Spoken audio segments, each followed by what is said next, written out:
ಯಾರಾದರೂ ನಕ್ಕರೆ ನಿಮ್ಮಿಂದ ನಗಬೇಕೇ ಹೊರತು ನಿಮ್ಮನ್ನು ನೋಡಿ ನಗಬಾರದು. ಯಾರಾದರೂ ಅತ್ತರೆ ನಿಮಗಾಗಿ ಅಳಬೇಕೇ ಹೊರತು ನಿಮ್ಮಿಂದಾಗಿ ಅಳಲೇಬಾರದು. ಕೃಷ್ಣ ಪರಮಾತ್ಮನು ಹೇಳುತ್ತಾನೆ, ಅವಮಾನಗಳನ್ನು ಎದುರಿಸುವ ಸಾಮರ್ಥ್ಯವಿದ್ದರೆ ಸನ್ಮಾನವನ್ನು ಸ್ವೀಕರಿಸುವಂತಹ ಯೋಗ್ಯತೆಯೂ ಕೂಡ ಬಂದೇ ಬರುತ್ತದೆ. ಯಾರ ಮಾತಿಗೂ ಕೂಡ ನೀ ಆಲೋಚನೆಯನ್ನು ಮಾಡಬೇಡ.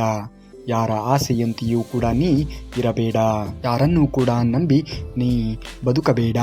ನಿನ್ನ ಜೀವನ ನಿನಗೆ ನೀ ಎಂದೆಂದಿಗೂ ಕೂಡ ಮರೆಯುವುದಕ್ಕೆ ಹೋಗಲೇಬೇಡ.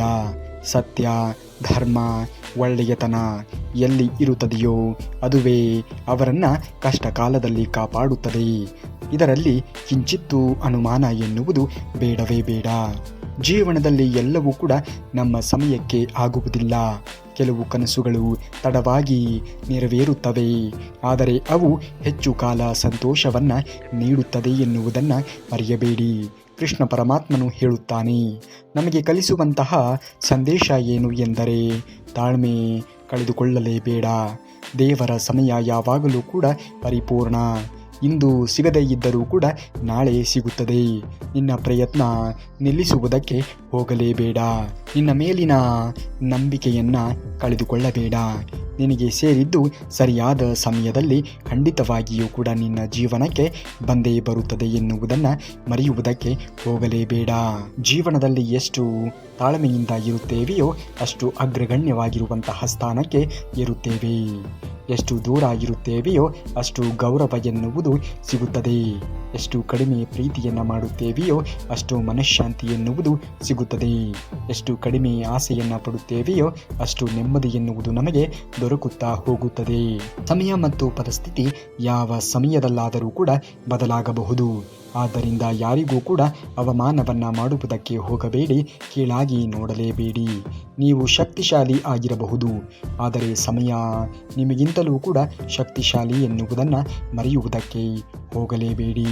ಒಳ್ಳೆಯ ಗುರು ವಿಶ್ವ ಆಸ್ತಿ, ಒಳ್ಳೆಯ ಸಂದೇಶ ಜೀವನದ ಆಸ್ತಿ, ಒಳ್ಳೆಯ ಹವ್ಯಾಸ ಪರಿಸರದ ಆಸ್ತಿ, ಒಳ್ಳೆಯ ಪ್ರೀತಿ ಹೃದಯದ ಆಸ್ತಿ, ಒಳ್ಳೆಯ ಆಹಾರ ಎನ್ನುವುದು ದೇಹದ ಆಸ್ತಿ ಇದ್ದಂತೆ, ಒಳ್ಳೆಯ ನಗು ಎನ್ನುವುದು ಆರೋಗ್ಯದ ಆಸ್ತಿ ಇದ್ದಂತೆ, ಒಳ್ಳೆಯ ಮಕ್ಕಳು ತಂದೆ ತಾಯಿಯ ಆಸ್ತಿ ಇದ್ದಂತೆ, ಒಳ್ಳೆಯ ಪುಸ್ತಕ ಜ್ಞಾನದ ಆಸ್ತಿ ಇದ್ದಂತೆ, ಒಳ್ಳೆಯ ನಡತೆ ಎನ್ನುವುದು ಮನುಷ್ಯನ ಆಸ್ತಿ ಇದ್ದಂತೆ, ಒಳ್ಳೆಯ ಮಾನವೀಯತೆ ಸಮಾಜದ ಆಸ್ತಿ ಇದ್ದಂತೆ. ಇವುಗಳನ್ನು ನಿನ್ನ ಜೀವನದಲ್ಲಿ ಅಳವಡಿಸಿಕೊಂಡು ಮುಂದುವರಿಯುವುದನ್ನು ನೋಡಬೇಕು. ನಿನ್ನ ಸಂಬಂಧಿಕರೇ ನಿನ್ನ ಮೊದಲ ಶತ್ರುಗಳು, ಏಕೆಂದರೆ ಎಲ್ಲರಿಗಿಂತ ಚೆನ್ನಾಗಿ ಅವರೇ ನಿನ್ನನ್ನು ತಿಳಿದುಕೊಂಡು ಇರುತ್ತಾರೆ. ಬಲಿಷ್ಠ ದುರ್ಯೋಧನನು ಮುಖವಾಡದ ಹಿಂದೆ ಇರುವಂತಹ ಶಕುನಿಯಿಂದಲೇ ಸೋತಿದ್ದು ಎನ್ನುವುದನ್ನು ಮರೆಯಲೇಬೇಡಿ. ಇತಿಹಾಸ ಎನ್ನುವುದು ಹೇಳುತ್ತದೆ ಕಳೆದು ಹೋದ ದಿನ ಸುಖವಾಗಿ ಇತ್ತು ಅಂತ. ವಿಜ್ಞಾನ ಎನ್ನುವುದು ಹೇಳುತ್ತದೆ ನಾಳೆ ಬರುವಂತಹ ದಿನ ಸುಖವಾಗಿ ಇರುತ್ತದೆ ಅಂತ. ಆದರೆ ಧರ್ಮ ಎನ್ನುವುದು ಹೇಳುತ್ತದೆ ಸತ್ಯವಾದ ಮನಸ್ಸು ಹಾಗೂ ಸ್ವಚ್ಛವಾಗಿರುವಂತಹ ಹೃದಯ ಎಲ್ಲಿ ಇರುತ್ತದೆಯೋ ಪ್ರತಿ ಕ್ಷಣವೂ ಕೂಡ ಸುಖಕರವಾಗಿಯೇ ಇರುತ್ತದೆ ಎಂದು. ಕಾಯಬೇಕು ಅಷ್ಟೇ. ಪ್ರತಿಯೊಂದು ಕಷ್ಟಕ್ಕೂ ಕೂಡ ಒಂದು ಕೊನೆ ಎನ್ನುವುದು ಇದೆ. ಪ್ರತಿಯೊಂದು ಕತ್ತಲಿಗೂ ಕೂಡ ಒಂದು ಬೆಳಕು ಎನ್ನುವುದು ಇದೆ. ಪ್ರತಿಯೊಂದು ಕಣ್ಣೀರಿಗೂ ಕೂಡ ಒಂದು ನಗು ಎನ್ನುವುದು ಇದೆ. ಇಂದು ಜೀವನ ನಿಮ್ಮನ್ನು ಪರೀಕ್ಷೆಗೆ ಒಳಪಡಿಸಿರಬಹುದು, ಆದರೆ ದೇವರು ನಿಮ್ಮನ್ನು ಸೋಲಿಸಲು ಅಲ್ಲ, ಬಲಿಷ್ಠನನ್ನಾಗಿ ಮಾಡಲು ಈ ದಾರಿಯಲ್ಲಿ ನಡೆಯುತ್ತಾ ಇದ್ದಾನೆ. ನಂಬಿಕೆ ಕಳೆದುಕೊಳ್ಳುವುದಕ್ಕೆ ಹೋಗಬೇಡ. ಸಮಯ ಬದಲಾಗುತ್ತದೆ, ಪರಿಸ್ಥಿತಿ ಬದಲಾವಣೆ ಆಗುತ್ತದೆ, ಕಷ್ಟಗಳು ಕಳೆದು ಹೋಗುತ್ತವೆ. ದೇವರ ಸಮಯ ಬಂದಾಗ ಒಂದು ಕ್ಷಣ ಸಾಕು. ಇದೇ ಜೀವನವೇ ಸುಂದರವಾಗುವುದಕ್ಕೆ ಸಾಧ್ಯವಾದೀತು. ಜೀವನದಲ್ಲಿ ನೋವು ಇಲ್ಲದ ಮನುಷ್ಯನೇ ಇಲ್ಲ. ನಗು ಇಲ್ಲದೆ ಇರುವಂತಹ ಮುಖವಿಲ್ಲ. ನಗುವ ಮುಖದ ಹಿಂದೆ ನೋವೆಂಬ ಮನಸ್ಸು ಇದ್ದೇ ಇರುತ್ತದೆ ಎನ್ನುವುದನ್ನು ಮರೆಯಲೇಬೇಡಿ. ಈ ಪರಿಸರದಲ್ಲಿ ಇರುವಂತಹ ಪ್ರತಿಯೊಂದು ಪ್ರಾಣಿ ಪಕ್ಷಿಗಳಿಗೂ ಕೂಡ ತಮ್ಮದೇ ಆಗಿರುವಂತಹ ನೋವು ಎನ್ನುವುದು ಇರುತ್ತದೆ. ಜಗತ್ತಿನಲ್ಲಿ ಎಷ್ಟೋ ಜನರು ಉಪಕಾರ ಮಾಡಿದರೂ ಕೂಡ ಋಣ ಹಿಡಿಯುವುದಿಲ್ಲ ಏಕೆ? ಕೃಷ್ಣ ಪರಮಾತ್ಮನು ಹೇಳುತ್ತಾನೆ, ಜೀವನದಲ್ಲಿ ನೀನು ಎಂದೋ ಯಾರಿಗೋ ಮಾಡಿದ ಒಂದು ಉಪಕಾರ ಯಾವತ್ತೂ ವ್ಯರ್ಥವಾಗುವುದೇ ಇಲ್ಲ. ಒಂದಲ್ಲ ಒಂದು ರೀತಿಯಲ್ಲಿ ಯಾವುದೋ ಒಂದು ರೂಪದಲ್ಲಿ ನಿನ್ನ ಬಳಿಗೆ ಬಂದು ಅದು ಸೇರೇ ಸೇರುತ್ತದೆ ಎಂದು. ಕದ್ದು ತಿನ್ನುವ ಬೆಕ್ಕು ಮನೆಯ ಒಳಗೆ ಇರುತ್ತದೆ. ಅದೇ ನಂಬಿಕೆಗೆ ಅರ್ಹವಾಗಿರುವಂತಹ ನಾಯಿ ಮನೆಯ ಹೊರಗೆ ಇರುತ್ತದೆ. ಜೀವನದಲ್ಲಿಯೂ ಹಾಗೆ. ಮೋಸ ಮಾಡುವವರನ್ನು ಸುಲಭವಾಗಿ ನಂಬುವಷ್ಟು ಒಳ್ಳೆಯವರನ್ನು ನಂಬುವುದಿಲ್ಲ ಈ ಜಗತ್ತು. ಹಾಗಾಗಿ ಯಾರನ್ನು ನಂಬುತ್ತೀರಾ, ಯಾರನ್ನು ಬಿಡುತ್ತೀರಾ ಎನ್ನುವುದು ನಿಮಗೆ ಬಿಟ್ಟಿರುವಂತಹ ವಿಚಾರ. ಸಗಣಿಗೆ ಸಂಸ್ಕಾರವನ್ನು ಕೊಟ್ಟೆ ವಿಭೂತಿ ಆಗುತ್ತದೆ. ಮಣ್ಣಿಗೆ ಸಂಸ್ಕಾರವನ್ನು ಕೊಟ್ಟರೆ ಮಡಿಕೆಯಾಗುತ್ತದೆ. ಚಿನ್ನಕ್ಕೆ ಸಂಸ್ಕಾರವನ್ನು ಕೊಟ್ಟರೆ ಒಡವೆ ಆಗುತ್ತದೆ. ಮನುಷ್ಯನಿಗೆ ಸಂಸ್ಕಾರವನ್ನು ಕೊಟ್ಟರೆ ದೈವರೂಪಿಯಾಗಿ ಬಿಡುತ್ತಾನೆ. ಯಾರಿಗೆ ಯಾವುದನ್ನು ಕೊಡಬೇಕು, ಯಾರಿಗೆ ಯಾವುದನ್ನು ಕೊಡಬಾರದು ಎನ್ನುವುದನ್ನು ನಾವು ತಿಳಿದು ಜೀವನವನ್ನು ಮಾಡುವುದನ್ನು ನೋಡಬೇಕು. ಬೆಂಕಿಯಿಂದ ನೀರು ಬಿಸಿ ಆಗುತ್ತದೆ. ಆದರೂ ಕೂಡ ಬೆಂಕಿಯನ್ನು ಆರಿಸುವಂತಹ ಗುಣ ಬಿಟ್ಟು ಕೊಡುವುದೇ ಇಲ್ಲ. ಹಾಗೆಯೇ ನಾವು ಎಂಥವರ ಜೊತೆಗೆ ಸೇರಿದರೂ ಕೂಡ ನಮ್ಮ ತನವನ್ನು ಎಂದಿಗೂ ಕೂಡ ಬಿಟ್ಟು ಕೊಡುವುದಕ್ಕೆ ಹೋಗಲೇಬಾರದು. ಯಾವುದು ಶಾಶ್ವತ ಅನ್ನುವುದು ಅಲ್ಲ. ದೇವರು ಇಲ್ಲಿಯ ತನಕ ಆರೋಗ್ಯವನ್ನು ಕೊಡುತ್ತಾನೆಯೋ ಅಲ್ಲಿಯ ತನಕ ಯಾರ ಮನಸ್ಸನ್ನು ಕೂಡ ನೋಯಿಸದೆ, ಆದರೆ ಉಪಕಾರವನ್ನು ಮಾಡಿ, ಪ್ರೀತಿಯಿಂದ ಮಾತನಾಡಿ, ಧೈರ್ಯವನ್ನು ಕೊಡಿ. ಇಲ್ಲದೇ ಇದ್ದರೆ ಹಾಸಿಗೆ ಇದ್ದಷ್ಟು ಕಾಲನ್ನು ಚಾಚಿ. ಜೀವನ ಎಂದಿಗೂ ಕೂಡ ನಾವು ಅಂದುಕೊಂಡಂತೆ ಇರುವುದಿಲ್ಲ. ಜೀವನ ಎನ್ನುವುದು ಏನೇ ಬಂದರೂ ಕೂಡ ಹೊಂದಿಕೊಂಡು ಜೀವನವನ್ನು ಮಾಡುತ್ತಾ ಮುಂದುವರಿಯುವುದನ್ನು ನೋಡಬೇಕು. ನಮ್ಮ ಕೈಯಲ್ಲಿ ಇರುವುದು ಏನೂ ಕೂಡ ಇಲ್ಲ, ಭಗವಂತನ ಇಚ್ಛೆ ಎಲ್ಲವೂ ಕೂಡ. ಕೋಪ, ದುರಹಂಕಾರ, ಹಣ, ಅಧಿಕಾರ ಎಲ್ಲವೂ ಕೂಡ ತಾತ್ಕಾಲಿಕ ಎನ್ನುವುದನ್ನು ಮರೆಯಲೇಬೇಡಿ. ನಮ್ಮ ಪಾಡಿಗೆ ನಾವು ಇದ್ದಷ್ಟು ನೆಮ್ಮದಿ ಹೆಚ್ಚು. ನಮ್ಮವರು ಅಂತ ಹಿಂದೆ ಹೋದಷ್ಟು ನೋವು ಎನ್ನುವುದು ಹೆಚ್ಚಾಗುತ್ತಾ ಹೋಗುತ್ತದೆ. ಶಾಸ್ತ್ರದಲ್ಲಿ ದೋಷವಿದ್ದರೆ ಹೃದಯದಲ್ಲಿ ತಿದ್ದಬಹುದು. ಹೃದಯದಲ್ಲಿ ದೋಷವಿದ್ದರೆ ಶಾಸ್ತ್ರ ಏನೂ ಕೂಡ ಮಾಡುವುದಕ್ಕೆ ಸಾಧ್ಯವೇ ಇಲ್ಲ. ನೀವು ಯಾವ ಬಾಗಿಲಿನಿಂದ ಅವಮಾನದ ಸರಪಳಿಯನ್ನು ದಾಟಿ ಬಂದಿದ್ದೀರಿಯೋ ನಂತರ ಆ ಬಾಗಿಲಿನಿಂದ ಎಷ್ಟೇ ಆಮಂತ್ರಣಗಳು ಬಂದರೂ ಕೂಡ ಹೋಗುವುದಕ್ಕೆ ಹೋಗಲೇಬಾರದು. ನಂಬಿಕೆ ಒಡೆದ ನಂತರ ಕ್ಷಮೆ ಸಿಗಬಹುದು, ಆದರೆ ಮೊದಲಿನಂತೆ ಪ್ರೀತಿ ಮತ್ತು ವಿಶ್ವಾಸ ಸಿಗುವುದು ತುಂಬಾ ಕಷ್ಟ. ತುಕ್ಕು ಹಿಡಿದು ಅಳಿಯುವುದಕ್ಕಿಂತ ದುಡಿದು ಸವಿಯುವುದೇ ಮೇಲೆ ಎನ್ನುವುದನ್ನು ಮರೆಯಲೇಬೇಡಿ. ಯಾರನ್ನ ತುಳಿದು ಮುಂದೆ ಸಾಗುವುದು ಬೆಳವಣಿಗೆ ಅಲ್ಲವೇ ಅಲ್ಲ. ಯಾರಿಗಾದರೂ ಕೂಡ ಸಹಾಯವನ್ನು ಮಾಡಿ ಮುಂದೆ ಸಾಗುವುದು ನಿಜವಾದ ಯಶಸ್ಸು. ಇತರರ ನೋವಿನ ಮೇಲೆ ಕಟ್ಟಿದ ಜೀವನ ಎಂದಿಗೂ ಕೂಡ ಶಾಶ್ವತವಾಗಿ ಇರುವುದಿಲ್ಲ ಎನ್ನುವುದನ್ನು ಅರಿತು ಜೀವನವನ್ನು ಮಾಡಿ. ಎಲ್ಲರಿಗೂ ಇಷ್ಟವಾಗುವಂತೆ ಮುಖವಾಡವನ್ನು ಧರಿಸಿ ಬದುಕುವುದಕ್ಕಿಂತ ನಮ್ಮ ನಿಜವಾದ ಸ್ವಭಾವದೊಂದಿಗೆ ಕೆಲವರ ಮನಸ್ಸಿನಲ್ಲಿ ಶಾಶ್ವತವಾಗಿರುವಂತಹ ಸ್ಥಾನವನ್ನು ಪಡೆಯುವುದು ಉತ್ತಮ. ಏಕೆಂದರೆ ಸುಳ್ಳಿನ ಮೆಚ್ಚುಗೆಗಿಂತ ಸತ್ಯದ ಒಪ್ಪಿಗೆಯೇ ಹೆಚ್ಚು ಮೌಲ್ಯ ಎನ್ನುವುದು ಇರುತ್ತದೆ ಎನ್ನುವುದನ್ನು ಮರೆಯಲೇಬೇಡಿ. ಕಷ್ಟ ಪಡುವವರಿಗೆ ನಗು ಬರುವುದಿಲ್ಲ, ನಗುವವರಿಗೆ ಕಷ್ಟ ಗೊತ್ತಿರುವುದಿಲ್ಲ. ಆದರೆ ಕಷ್ಟದಲ್ಲಿಯೂ ಕೂಡ ನಗುವವರಿಗೆ ಎಂದೂ ಸೋಲು ಎನ್ನುವುದು ಇರುವುದಿಲ್ಲ. 100 ಜನ ಮೆಚ್ಚುವವರು ಇದ್ದಾಗಲೇ 100 ಜನ ಚುಚ್ಚುವವರು ಇರುತ್ತಾರೆ. ಮೆಚ್ಚಿ ಚುಚ್ಚುವವರು ಇದ್ದಾಗಲೇ ಬದುಕಿನ ಮೆರುಗು ಎನ್ನುವುದು ಹೆಚ್ಚಾಗುವುದು ಎನ್ನುವುದನ್ನು ಮರೆಯಲೇಬೇಡಿ. ಬದುಕಿನ ಗೆಲುವು ಸಂಪತ್ತಿನಲ್ಲಿ ಇರುವುದಿಲ್ಲ, ಸಂಪಾದಿಸಿದ ಗೌರವದಲ್ಲಿ ಇರುತ್ತದೆ. ಒಳ್ಳೆಯತನವನ್ನು ಎಂದಿಗೂ ಕೂಡ ಬಿಡಬೇಡಿ. ಅದೇ ನಿಮ್ಮ ನಿಜವಾದ ಪರಿಚಯವನ್ನು ಮಾಡಿಕೊಡುತ್ತದೆ.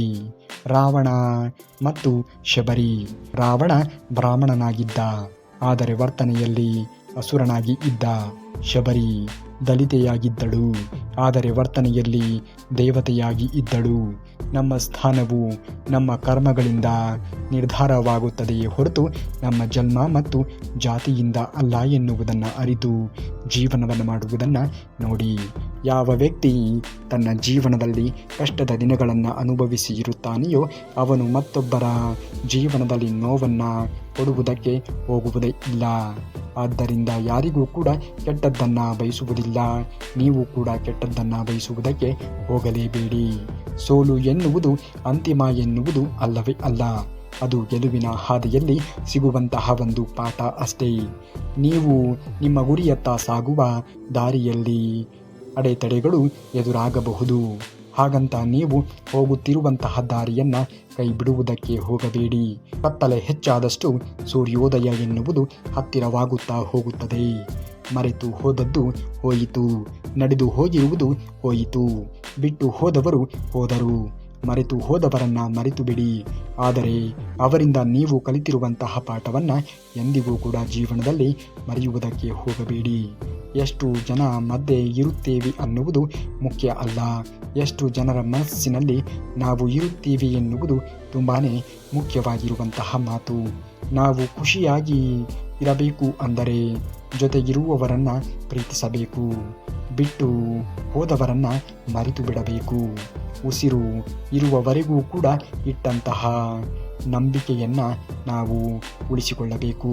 ಅಕ್ಷರವ ಕಲಿಸಿದ ಗುರುಗಳು, ಅರಿವನ್ನು ಮೂಡಿಸಿದಂತಹ ಹೆತ್ತವರು, ದಿಕ್ಕನ್ನು ತೋರಿಸಿದಂತಹ ಸ್ನೇಹಿತರು, ಗುರುತನ್ನು ಮುಟ್ಟಿಸಿದಂತಹ ಜೊತೆಗಾರರು ಇಲ್ಲ. ಬದುಕಿನ ಪ್ರಧಾನ ಗುರುಗಳೇ ಗುರು ಎನ್ನುವುದನ್ನು ಮರೆಯಲೇಬೇಡಿ. ಇಷ್ಟು ಸಮಾಧಾನ ಎನ್ನುವುದು ನಮ್ಮಲ್ಲಿ ಇರಲೇಬೇಕು. ಖಾಲಿ ಇದ್ದಷ್ಟು ಯೋಚನೆಗಳು, ದುಡಿತಾ ಇದ್ದಷ್ಟು ಶ್ರೀಮಂತಿಕೆ, ಸೋಮಾರಿ ಆದಷ್ಟು ದರಿದ್ರ, ಕಲಿಯುತ್ತಾ ಇದ್ದಷ್ಟು ಕಲಿಕೆ, ತಿಳಿಯುತ್ತಾ ಹೋದಷ್ಟು ತಿಳುವಳಿಕೆ ಎನ್ನುವುದು ಹೋಗುತ್ತಾ ಬೆಳೆಯುತ್ತಾ ಸಾಗುತ್ತದೆ. ಸೋಲಿನ ಪಾಠ ಚಂದ, ಹಸಿವಿನ ಊಟ ಚಂದ, ಪ್ರೀತಿಯ ಕೋಪ ಎನ್ನುವುದು ಚಂದ. ಜೀವನದಲ್ಲಿ ಎಲ್ಲ ಸ್ವೀಕರಿಸುವ ಮನಸ್ಸು ಇದ್ದರೆ ಬದುಕೆ ಚಂದಮಯವಾಗಿ ಇರುತ್ತದೆ. ಜಗತ್ತಿನಲ್ಲಿ ಯಾವುದೇ ಕೆಲಸ ಆರಂಭದಲ್ಲಿ ಕಠಿಣವಾಗಿ ಇರುತ್ತದೆ. ಅದನ್ನು ವ್ಯಕ್ತಿಯೊಬ್ಬ ಹೇಗೆ ಎದುರಿಸುತ್ತಾನೆ ಎನ್ನುವುದರಲ್ಲಿ ಆತನ ಜೀವನ ಯಶಸ್ಸು ಕೂಡ ಅಡಗಿ ಇರುತ್ತದೆ ಎನ್ನುವುದನ್ನು ಮರೆಯಬೇಡಿ. 100 ಒಳ್ಳೆಯ ಕೆಲಸಗಳನ್ನು ಮಾಡಿದರೂ ಕೂಡ ಒಂದು ತಪ್ಪೇ ಜನರು ನೆನಪಿಸಿಕೊಳ್ಳುತ್ತಾರೆ. ಆದ್ದರಿಂದ ಜನರಿಗಾಗಿ ಅಲ್ಲ, ಮನಸ್ಸಿನ ಶಾಂತಿಗಾಗಿ ಬದುಕುವುದನ್ನು ಮನುಷ್ಯ ನೋಡಬೇಕು. ನಿಲ್ಲಲು ಊಟವೇ ಇಲ್ಲದ ಪರಿಸ್ಥಿತಿಯಿಂದ ಶುರುವಾಗಿ ಊಟ ತಿನ್ನಲು ಸಮಯ ಸಿಗದ ಹಾಗೆ ಬೆಳೆದು ನಿಲ್ಲುವುದೇ ನಿಜವಾದ ಸಾಧನೆ ಎನ್ನುವುದನ್ನು ಮರೆಯಲೇಬೇಡಿ. ಬಯಸಿದ್ದಲ್ಲ ತಕ್ಷಣವೇ ನಮಗೆ ಸಿಗಲು ಇದು ಕಲ್ಪವೃಕ್ಷವಲ್ಲ, ಕರ್ಮಭೂಮಿ. ಸಮಯ ಯಾರಿಗೂ ಕೂಡ ಕಾಯುವುದಿಲ್ಲ ನಿಜ, ಆದರೆ ಸರಿಯಾದ ಸಮಯ ಬಂದಾಗ ಕೃಷ್ಣ ಕರುಣಿಸದೇ ಇರುವುದಿಲ್ಲ. ಎಲ್ಲಿಯವರೆಗೆ ನಿನ್ನ ಪ್ರಯತ್ನ ಮತ್ತು ತಾಳ್ಮೆ ಮಾತ್ರ ನಿನ್ನೊಂದಿಗೆ ಇರುವುದಕ್ಕೆ ಸಾಧ್ಯವಾದೀತು. ಎಲ್ಲವನ್ನ ಜಯಿಸಿಕೊಂಡು ಜೀವನದಲ್ಲಿ ಮುಂದುವರಿಯುವುದನ್ನು ನೋಡು. ಇರುವುದು ಒಂದು ಜೀವನ, ಬದುಕುವುದು ಎಷ್ಟು ದಿನ ಗೊತ್ತಿಲ್ಲ. ಆದ್ದರಿಂದ ಪ್ರತಿದಿನ ಒಳ್ಳೆಯದನ್ನು ಯೋಚಿಸಿ, ಒಳ್ಳೆಯದನ್ನು ಮಾಡಿ, ಒಳ್ಳೆಯದನ್ನೇ ಮಾತನಾಡಿ. ಇದೇ ಜೀವನದ ನಿಜವಾದ ಯಶಸ್ಸನ್ನು ಕಂಡುಕೊಳ್ಳುವಂತಹ ದಾರಿಯ ಸೂತ್ರ ಎನ್ನುವುದನ್ನು ಮರೆಯಬೇಡಿ. ಎಲ್ಲ ಸಮಯದಲ್ಲಿಯೂ ಕೂಡ ಹಣವೇ ಕೈ ಹಿಡಿಯುವುದಿಲ್ಲ. ಒಳ್ಳೆಯತನ ಇದ್ದರೆ ಆ ಪರಮಾತ್ಮನೂ ಕೂಡ ನಮ್ಮ ಕೈಯನ್ನು ಬಿಡುವುದಿಲ್ಲ ಎನ್ನುವುದನ್ನು ಮರೆಯಬೇಡಿ. ಕಷ್ಟ ಅಂತ ಹೋದರೆ ಯಾರೂ ಸಹಾಯ ಮಾಡುವುದಿಲ್ಲ. ಇಷ್ಟ ಅಂತ ಹೇಳಿದರೆ ಯಾರೂ ಪ್ರೀತಿ ತೋರಿಸಲಿಲ್ಲ. ಅದಕ್ಕೆ ಹೇಳುವುದು, ಕಷ್ಟನ ತೋರಿಸುವುದಕ್ಕೆ ಹೋಗಬಾರದು, ಇಷ್ಟನ ಹೇಳಿಕೊಳ್ಳುವುದಕ್ಕೆ ಹೋಗಬಾರದು. ಕಷ್ಟಕ್ಕೆ ಕರುಣೆಯಿಲ್ಲ, ಇಷ್ಟಕ್ಕೆ ಬೆಲೆ ಎನ್ನುವುದು ಇರುವುದಿಲ್ಲ. ಆತುರದಿಂದ ಏನನ್ನ ಕೂಡ ಸಾಧಿಸುವುದಕ್ಕೆ ಸಾಧ್ಯವೇ ಇಲ್ಲ. ಒತ್ತಾಯದಿಂದ ಏನನ್ನ ಪಡೆದುಕೊಳ್ಳುವುದಕ್ಕೆ ಆಗುವುದಿಲ್ಲ. ಜೀವನದಲ್ಲಿ ತಾಳ್ಮೆ ಎನ್ನುವುದು ತುಂಬಾ ಮುಖ್ಯವಾಗಿರುವಂಥದ್ದು. ನೆಮ್ಮದಿಯ ಜೀವನಕ್ಕೆ ಕೆಲವರನ್ನು ಕ್ಷಮಿಸಿ ಬಿಡಬೇಕು, ಇನ್ನು ಕೆಲವರನ್ನು ಮರೆತು ಬಿಡಬೇಕು. ಅತಿಯಾದ ಒಳ್ಳೆಯತನ ಮೂರ್ಖತನದ ಪರಮಾವಧಿ. ಕೆಲಸಕ್ಕೆ ಬಾರದ ಮಾತುಗಳು, ಕೆಲಸಕ್ಕೆ ಬಾರದ ಜನರು, ಇವರಿಂದ ಆದಷ್ಟು ದೂರವಿದ್ದರೆ ಮನಸ್ಸಿಗೆ ನೆಮ್ಮದಿ ತಾನಾಗಿಯೇ ಸಿಗುತ್ತದೆ. ಕಾಲ ಯಾವಾಗಲೂ ಕೂಡ ಒಂದೇ ರೀತಿಯಾಗಿ ಇರುವುದಿಲ್ಲ. ನಿಮ್ಮನ್ನು ಅಳಿಸಿದವರು ಅಳುವ ಕಾಲ ಬಂದೇ ಬರುತ್ತದೆ. ಸಹನೆಯಿಂದ ಕಾಯಬೇಕು ಅಷ್ಟೇ. ವಿಧಿಯಲ್ಲಿ ಏನೇ ಬರೆದಿದ್ದರೂ ಕೂಡ ಅದನ್ನು ಸಹಿಸಿಕೊಳ್ಳಬೇಕು. ಏಕೆಂದರೆ ಸಮಸ್ಯೆಗಳನ್ನು ಮುರಿಯಲು ಸಾಧ್ಯವಿಲ್ಲ ಮತ್ತು ಸಂತೋಷವನ್ನು ಖರೀದಿ ಮಾಡುವುದಕ್ಕೆ ಸಾಧ್ಯವೇ ಇಲ್ಲ. ಇದೇ ಜೀವನದ ನಿಜವಾದ ಸತ್ಯ ಎನ್ನುವುದನ್ನು ಮರೆಯಲೇಬೇಡಿ. ಶರೀರದಲ್ಲಿ ಯಾವ ಸೌಂದರ್ಯವೂ ಕೂಡ ಇರುವುದಿಲ್ಲ. ಸೌಂದರ್ಯ ಇರುವುದು ವ್ಯಕ್ತಿಯ ಕರ್ಮದಲ್ಲಿ, ಅವನ ವಿಚಾರಗಳಲ್ಲಿ, ಅವನ ಮಾತಿನಲ್ಲಿ, ಅವನ ವ್ಯವಹಾರಗಳಲ್ಲಿ, ಅವನ ಸಂಸ್ಕಾರಗಳಲ್ಲಿ ಮತ್ತು ಅವನ ಚರಿತ್ರೆಯಲ್ಲಿ. ಯಾವ ಜೀವನದಲ್ಲಿ ಇವೆಲ್ಲವೂ ಕೂಡ ಇರುತ್ತದೆಯೋ ಆ ವ್ಯಕ್ತಿ ಪ್ರಪಂಚದಲ್ಲಿ ಎಲ್ಲರಿಗಿಂತಲೂ ಕೂಡ ಸುಂದರವಾಗಿಯೇ ಇರುತ್ತಾನೆ ಎನ್ನುವುದನ್ನು ಮರೆಯಬೇಡಿ. ಗುರಿ ಇಟ್ಟುಕೊಂಡು ಸಾಗುವವರು ಸಾಧಕರಾಗುತ್ತಾರೆ. ಕೇವಲ ಆಸೆಗಳನ್ನು ಇಟ್ಟುಕೊಂಡು ಸಾಮಾನ್ಯರಾಗಿಯೇ ಉಳಿದು ಬಿಡುತ್ತಾರೆ. ಯಾವ ವ್ಯಕ್ತಿಯನ್ನಾಗಲಿ ಅವನ ಈಗಿನ ಪರಿಸ್ಥಿತಿಗಳನ್ನು ನೋಡಿ ಕೀಳಾಗಿ ಕಾಣಬೇಡಿ. ಏಕೆಂದರೆ ಸಮಯಕ್ಕೆ ಕಪ್ಪು ಕಲ್ಲಿದ್ದಲನ್ನು ಕೂಡ ವಜ್ರವನ್ನಾಗಿ ಪರಿವರ್ತನೆ ಮಾಡುವಂತಹ ಶಕ್ತಿ ಇರುತ್ತದೆ ಎನ್ನುವುದನ್ನು ಮರೆಯಲೇಬೇಡಿ. ಇರಬೇಕಿಲ್ಲ ನಾವು ಅವರಿವರಂತೆ, ಇದ್ದರೆ ಸಾಕು ಯಾರಿಗೂ ಕೂಡ ಹೊರೆಯಾಗದಂತೆ. ಬೇಕಿಲ್ಲ ನಮಗೆ ಅವರ ಇವರ ಚಿಂತೆ. ಅವರು ಹೀಗಂದರು, ಇವರು ಹಾಗಂದರು ಎಂದು ತಲೆಯನ್ನು ಕೆಡಿಸಿಕೊಳ್ಳಬೇಡಿ. ನಮ್ಮಷ್ಟಕ್ಕೆ ನಾವಿದ್ದರೆ ಎಲ್ಲ ಬೇರಾವ ಚಿಂತೆಯೂ ಕೂಡ ಬರುವುದಿಲ್ಲ. ಸುಖ ದುಃಖ ಏನಾದರೆ ಏನಂತೆ ಬದುಕನ್ನು ಸ್ವೀಕರಿಸುವಂತಹ ಧೈರ್ಯ ಬಂದೇ ಸಾಕು. ಏನಾಗುವುದೋ ಅದು ಹಾಗೇ ಆಗುತ್ತದೆ. ಅದನ್ನು ತಪ್ಪಿಸುವುದಕ್ಕೆ ಯಾರಿಂದಲೂ ಕೂಡ ಸಾಧ್ಯವೇ ಇಲ್ಲ. ಏನೇ ಆದರೂ ಕೂಡ ತಲೆಯನ್ನು ಕೆಡಿಸಿಕೊಳ್ಳುವುದಕ್ಕೆ ಹೋಗಬೇಡಿ. ನೀವು ಒಳ್ಳೆಯವರಾಗಿ ಇದ್ದರೂ ಕೂಡ ಎಲ್ಲರಿಗೂ ಇಷ್ಟ ಆಗುವುದಿಲ್ಲ. ಏಕೆಂದರೆ ಕೆಲವರಿಗೆ ಸತ್ಯ ಇಷ್ಟ ಆಗುವುದಿಲ್ಲ, ಕೆಲವರಿಗೆ ನಿಮ್ಮ ಬೆಳವಣಿಗೆ ಇಷ್ಟ ಆಗುವುದಿಲ್ಲ. ಆದ್ದರಿಂದ ಎಲ್ಲರ ಮೆಚ್ಚುಗೆಗಾಗಿ ಬದುಕಬೇಡಿ. ನಿಮ್ಮ ಮೌಲ್ಯಕ್ಕಾಗಿ ನೀವು ಬದುಕುವುದನ್ನು ನೋಡಬೇಕು. ಎಷ್ಟೇ ಸಿನಿಮಾಗಳನ್ನು ನೋಡಿದರೂ ಕೂಡ ತಂದೆಗಿಂತ ದೊಡ್ಡ ಹೀರೋ ಸಿಗುವುದಕ್ಕೆ ಸಾಧ್ಯವೇ ಇಲ್ಲ. ಎಷ್ಟೇ ದೇವಸ್ಥಾನಕ್ಕೆ ನಾವು ಸುತ್ತಿದರೂ ಕೂಡ ತಾಯಿಗಿಂತ ದೊಡ್ಡ ದೇವರು ಎನ್ನುವವರು ಸಿಗುವುದಕ್ಕೆ ಸಾಧ್ಯವೇ ಇಲ್ಲ. ಒಂದು ಬದುಕನ್ನು ನಾವು ಕಟ್ಟಿಕೊಳ್ಳಬೇಕು ಎನ್ನುವುದೇ ಆದರೆ ತಂದೆ ತಾಯಿಗಳನ್ನು ಚೆನ್ನಾಗಿ ನೋಡಿಕೊಳ್ಳಬೇಕು. ಅವರ ಸಂತೋಷದಲ್ಲಿ ನಾವು ಸಂತೋಷವನ್ನು ಕಾಣಬೇಕು. ಆತುರದ ನಿರ್ಧಾರ ಎನ್ನುವುದು ಬದುಕನ್ನು ಬೆಂಕಿಗೆ ತಳ್ಳುತ್ತದೆ. ಅರಿತು ಮಾಡುವಂತಹ ನಿರ್ಧಾರ ಬದುಕಿಗೆ ಬೆಳಕನ್ನು ತೋರಿಸುತ್ತದೆ. ನಂಬಿಕೆ ತಾಳ್ಮೆ ನಿಮ್ಮಲ್ಲಿ ಇದ್ದರೆ ಅದರ ಪ್ರತಿಫಲ ಎನ್ನುವುದು ಮುಂದೆ ಒಂದು ದಿನ ಸಿಕ್ಕೇ ಸಿಗುತ್ತದೆ. ಆ ಪ್ರತಿಫಲ ಎನ್ನುವುದು ತುಂಬಾ ಸಿಹಿಕರವಾಗಿ ಇರುತ್ತದೆ ಎನ್ನುವುದನ್ನು ಮರೆಯಬೇಡಿ. ಹುಚ್ಚನಂತೆ ಇರು, ಪೆದ್ದನಂತೆ ಇರು, ಹೇಗಾದರೂ ಇರು, ನೀನು ನೀನಾಗಿ ಇರು. ಗುರಿಯೆಡೆಗೆ ಹೆಜ್ಜೆ ಹಾಕುತ್ತಿರುವ ನಿನ್ನ ಬಗ್ಗೆ ಅರಿದವರಿಗೆ ಸಾಧನೆಯ ಶಿಖರದೊಂದಿಗೆ ಪರಿಚಯವಾಗುವಂತೆ ಇರಬೇಕು. ನಿನ್ನೊಳಗಿನ ಅನಾಥ ಪ್ರಜ್ಞೆ ಜಗತ್ತಿನ ಯಾರೂ ನಿನಗೆ ಶಾಶ್ವತ ಅಲ್ಲ. ಅರಿವು ಬಂದಾಗ ಮಾತ್ರ ನೀನು ದೈವಕ್ಕೆ ಹತ್ತಿರವಾಗುತ್ತೀಯ. ಒಂಟಿತನವನ್ನು ಶಾಪವೆಂದು ಭಾವಿಸಬೇಡ. ಅದು ನಿನ್ನನ್ನು ನೀನು ಹುಡುಕಿಕೊಳ್ಳಲು ಸಿಕ್ಕಂತಹ ಅವಕಾಶ ಎನ್ನುವುದನ್ನು ಮರೆಯಲೇಬೇಡ. ಒಂದೊಂದು ಸಾರಿ ಒಂಟಿಯಾಗಿ ಇರುವುದೇ ಒಳ್ಳೆಯದು ಅನಿಸಿಬಿಡುತ್ತದೆ. ಏಕೆಂದರೆ ಯಾರ ಮಾತಿಗೂ ಬೇಜಾರು ನೋವು ಪಡುವ ಅವಶ್ಯಕತೆಯೇ ಇರುವುದಿಲ್ಲ. ನಮ್ಮಿಂದ ಯಾರೂ ಕೂಡ ಬೇಜಾರಾಗುವುದೂ ಇಲ್ಲ. ಅಂತಹ ಸ್ಥಿತಿಯೂ ಕೂಡ ಬರುವುದಿಲ್ಲ. ಬಾಗಿಲಿಗೆ ಬಂದವರನ್ನು ಗೌರವದಿಂದ ಕಾಣಿರಿ. ಊಟಕ್ಕೆ ಕೂತವರನ್ನು ಭೇದ ಭಾವವಿಲ್ಲದೆ ನೋಡಿರಿ. ಏಕೆಂದರೆ ಮನುಷ್ಯನ ಮೌಲ್ಯ ಅವನ ಸ್ಥಿತಿಯಲ್ಲಿ ಅಲ್ಲ, ಅವನ ಹೃದಯದಲ್ಲಿ ಅಡಗಿರುತ್ತದೆ ಎನ್ನುವುದನ್ನು ಮರೆಯಲೇಬೇಡಿ. ಕಾದು ನೋಡು. ನಿನ್ನ ಬಗ್ಗೆ ಸುಳ್ಳು ಸುದ್ದಿ ಹೇಳಿದವನು ಮತ್ತೆ ಅದನ್ನು ಸಹಕರಿಸಿರುವವರು ಇಬ್ಬರೂ ಕೂಡ ಬಿಕ್ಕಿ ಬಿಕ್ಕಿ ಅಳುವುದು ನೀನು ನೋಡುವೆ. ಕರ್ಮ ಯಾರನ್ನೂ ಕೂಡ ಬಿಡುವುದಿಲ್ಲ. ನಿನ್ನ ಸೋಲಿಗೆ ಒಂದು ಗುಂಪೆ ಕಾಯುತ್ತಾಗಿದೆ ಅಂದರೆ ನಿನ್ನ ಗೆಲುವು ಅವರಿಗೆ ಎಷ್ಟು ಉರಿಯಾಗಬಹುದು, ನಿದ್ರೆ ಎಡಿಸಬಹುದು. ಅದಕ್ಕಾಗಿಯೇ ಗೆಲ್ಲಬೇಕಾಗಿದೆ ಅಲ್ಲವೇ? ಹಾಗಾಗಿ ಜೀವನದಲ್ಲಿ ತಲೆಯನ್ನು ಕೆಡಿಸಿಕೊಳ್ಳುವುದಕ್ಕೆ ಹೋಗಬೇಡಿ. ಬದಲಾವಣೆಯ ದಾರಿ ಮನುಷ್ಯನ ನಿಜವಾದ ಬದಲಾವಣೆ ಆಗುವುದು.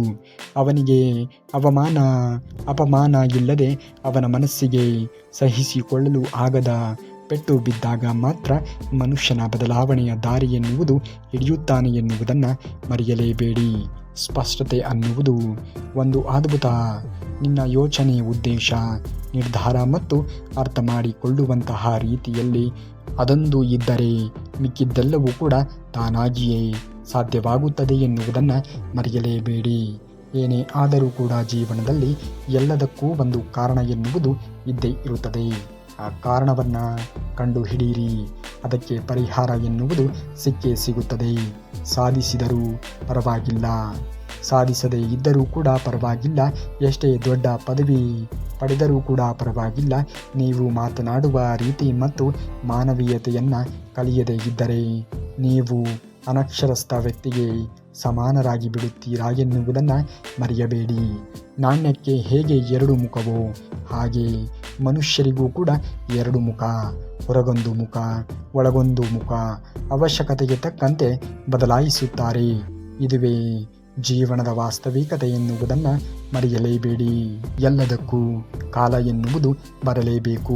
ನಿನ್ನ ಸುತ್ತಲಿನ ಜನ ನಿನ್ನ ತಪ್ಪುಗಳನ್ನು ಮಾತ್ರ ಎತ್ತಿ ತೋರಿಸುತ್ತಿದ್ದಾರೆ ಎಂದು ಚಿಂತೆಯನ್ನು ಪಡುವುದಕ್ಕೆ ಹೋಗಬೇಡ.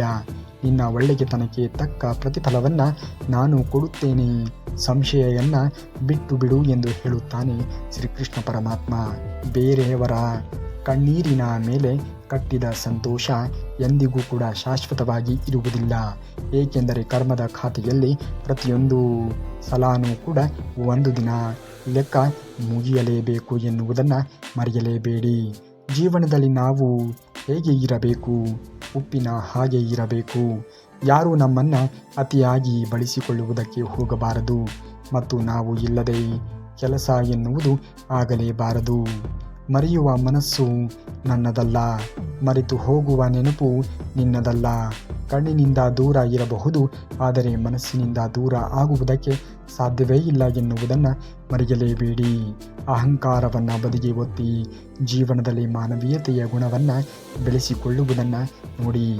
ಆಗ ಆಗುವುದೆಲ್ಲ ಒಳ್ಳೆಯದೇ ಆಗುತ್ತದೆ. ನೀವೇನಾದರೂ ಶ್ರೀಕೃಷ್ಣ ಪರಮಾತ್ಮನ ಭಕ್ತರೇ ಆಗಿದ್ದರೆ ತಪ್ಪದೆ ಈ ವಿಡಿಯೋಗೆ ಒಂದು ಲೈಕ್ ಮಾಡೋದನ್ನು ಮಾತ್ರ ಮರೆಯಬೇಡಿ.